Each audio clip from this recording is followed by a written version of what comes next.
According to Harvard University's Kennedy School Electoral Integrity Project, the confidence in the American election process has been on a downward trend since 2012. The perceptions of electoral integrity, or PEI, results in the project's 2019 global report dropped from a high index score of 84 in 2012 to 23 in 2020.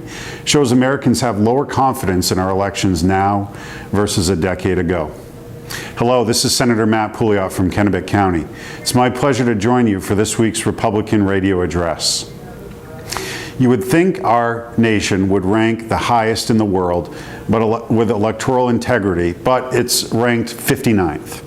The dramatic decline in the PEI index began in 2016 when Democrats began challenging the legitimacy of presidential election that year.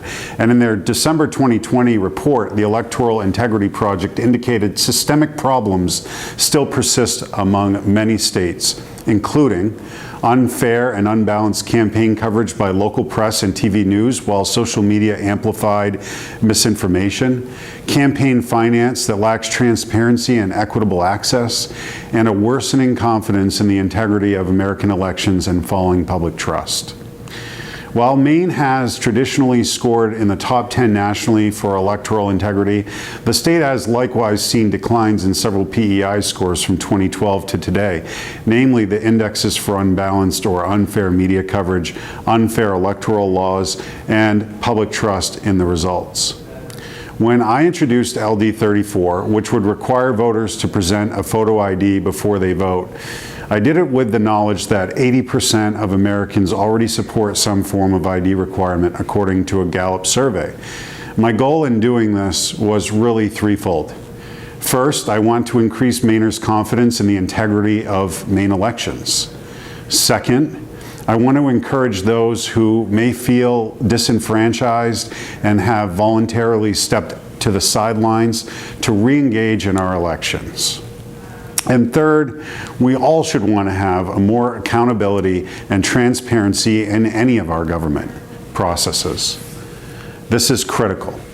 It wasn't until last month, however, when the University of New Hampshire issued their Pine Tree State poll that showed 63% of Mainers also support it. Yet a small number of Democratic lawmakers still want to stonewall the wishes of nearly 2/3 of Mainers who think this is a good idea, including a partisan Secretary of State not elected by the people and a governor who, on this particular issue, is clearly on the wrong side of public opinion. Why, if you think about it, you need an ID. You need an ID to open a bank account, to buy alcohol or a pack of cigarettes, to buy a cell phone service contract, to get on an airplane, to be hired at a job and at work, to pick up a prescription, to purchase a car, to donate blood, to buy a firearm, to buy a house, to check out a library book, and yes, even to drive. Their contention is there would be a fair amount of Mainers who would be left out of the electoral process, including the 100,000 or so they say don't have a valid ID. I say let's spend the $500,000 to get an ID to those who don't have one. It's pretty simple. In fact, my Republican colleague, Senator Jeff Timberlake, recommended just that to his Veterans and Legal Affairs Committee this week, and they passed it unanimously. Look, 35 states already require an ID to vote, and 2 more, Nebraska and Ohio, are currently implementing it. It doesn't matter where you believe that fraud or voter impersonation exists.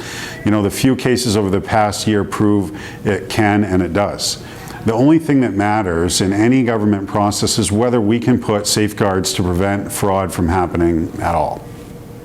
I mentioned earlier that Maine ranks in the top 10 nationally when it comes to how we perceive our electoral integrity, yet nearly 2/3 of Mainers believe we can do better. I think the time is now that we listen to those people and we make this change. Again, I'm State Senator Matt Pouliot of Kennebec County, and I hope you have a great weekend.